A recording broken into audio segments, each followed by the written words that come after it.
Meus queridos irmãos, a paz do Senhor. Hoje é o dia 31 de dezembro de 2024, o último dia do ano.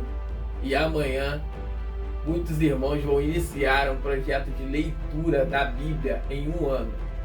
Então, neste projeto, a ideia é que nós consigamos ler toda a Bíblia Sagrada ao longo desse ano de 2025. E vários adolescentes ali do Templo Sede também estão com esse desejo, essa intenção no seu coração de ler toda a Bíblia, toda a palavra do Senhor.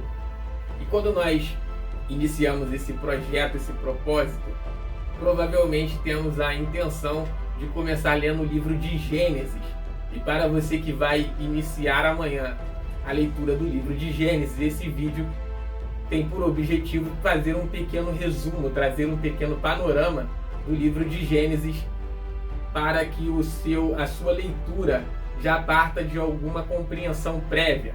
Eu não quero que esse vídeo fique extenso, então eu trouxe uma ampulheta de 5 minutos para que a gente faça um resumo do livro de Gênesis neste tempo e trace um panorama do primeiro capítulo até o capítulo 50, do que trata o livro de Gênesis. Então vamos lá, resumo do livro de Gênesis em 5 minutos. Primeira coisa que nós precisamos compreender sobre o livro de Gênesis é que ele foi escrito por Moisés e os seus destinatários imediatos eram o povo hebreu que havia acabado de sair de um período de 400 anos de escravidão no Egito. Essa compreensão é necessária para a gente entender a perspectiva adotada por Moisés ao começar a escrever a palavra de Deus no livro de Gênesis. Moisés tem por objetivo direto e imediato mostrar para o povo de Deus, primeiramente, quem é Deus. O segundo objetivo de Moisés é mostrar para o povo de Deus qual é a sua origem, quais são os seus ancestrais, quais são os seus patriarcas.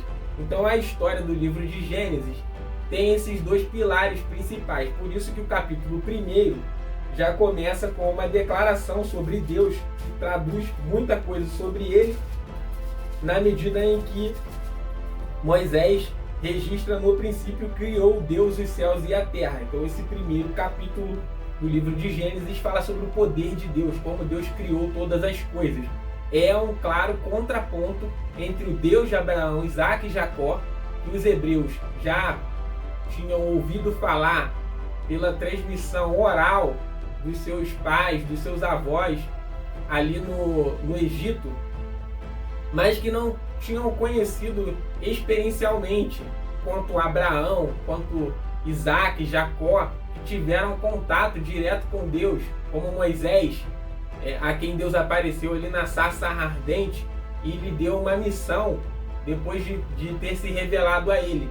Então Moisés começa registrando quem é Deus, no capítulo 1, e como Deus criou todas as coisas, a criação do universo, a criação da terra, a criação dos seres viventes, dos animais, das plantas. Tudo isso está registrado nesse início do livro de Gênesis.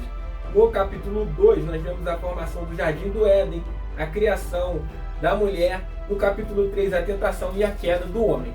Esses 3 primeiros capítulos tratam desses temas relacionados à criação e à queda, como que o homem cai, peca e é expulso do Jardim do Éden. A partir do capítulo 4 até o capítulo 6, nós temos aqui as gerações depois de Noé, fala de Caim e Abel.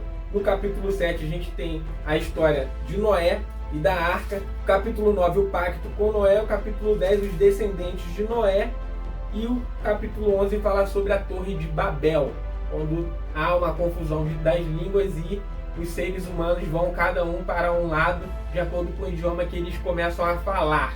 No capítulo 12 está registrado o início da história do povo de Israel. É o momento que Deus chama Abraão e diz que irá fazer de Abraão uma grande nação.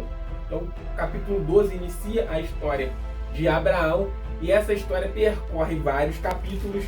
Nós temos toda uma trajetória desse patriarca que vai até o capítulo 25 e a partir daí inicia-se a história de Isaac.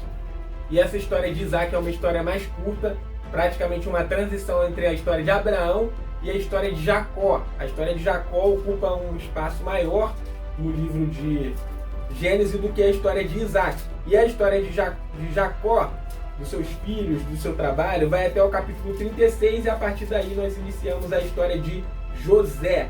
Então, os descendentes de Esaú, irmão de Jacó, estão registrados no capítulo 36 e a partir do capítulo 37 temos a história de José. José é um jovem sonhador que faz a conexão entre os patriarcas e o Egito, porque o povo hebreu estava no Egito. Moisés quer também responder a essa pergunta e por isso a história de José tem um destaque especial no final do livro de Gênesis. Ela começa no capítulo 37, é brevemente interrompida no capítulo 38, que trata de uma questão relacionada a Judá e Tamar, mas no capítulo 39 a história de José é retomada e vai até o capítulo 50, um destaque especial à história de José, inclusive aos acontecimentos que levaram o povo hebreu, os patriarcas, a se deslocarem do território de Canaã para o território do Egito. Então Moisés escreve para esse povo que está saindo do Egito e traça esse panorama para aquele povo. O povo está saindo do Egito em direção ao deserto para adorar o Deus de Abraão, Isaac e Jacó. Mas quem é esse Deus? Então o livro de Gênesis tem por objetivo mostrar para esse povo quem é Deus. Quem é Abraão, Isaac e Jacó e quem é esse povo hebreu? Quem é essa nação que foi constituída por Deus para um propósito especial que lá na frente vai culminar com o projeto de salvação da humanidade por intermédio do Messias, que virá desse povo. Então por isso a ênfase nos patriarcas Abraão, Isaac, Jacó e também José, que levou esse povo até o território do Egito, até essa nação de onde eles estão sendo resgatados. A nossa ampulheta finalizou os nossos 5 minutos e esse é justamente um resumo do livro de Gênesis que você vai começar a ler no dia de amanhã. E se esse resumo te esclareceu algumas dúvidas e te ajudou a ter uma compreensão melhor do livro que você vai começar a ler, já curte, compartilha esse vídeo, envie para os seus irmãos que também iniciarão a leitura do texto sagrado, para que outras pessoas também comecem a ler o livro de Gênesis com essa perspectiva de para quem ele foi escrito, qual era o contexto, quem é o seu autor. E essa é uma história que se inicia ali com Adão e Eva no Jardim do Éden e que perpassa todo o Antigo Testamento, culmina com a vinda de Jesus Cristo e o surgimento da igreja no Novo Testamento. Tudo isso tem início, origem no livro de Gênesis, que o próprio título já diz, é o livro dos começos, dos grandes começos. Então fica o convite para estudar o livro de Gênesis a partir de amanhã. Um forte abraço, fique com Deus e até o próximo vídeo dessa série, que certamente faremos outros sobre a Bíblia, a Palavra de Deus, ao longo desse tempo que estaremos estudando e lendo toda a Bíblia no ano de 2025. Forte abraço e até lá!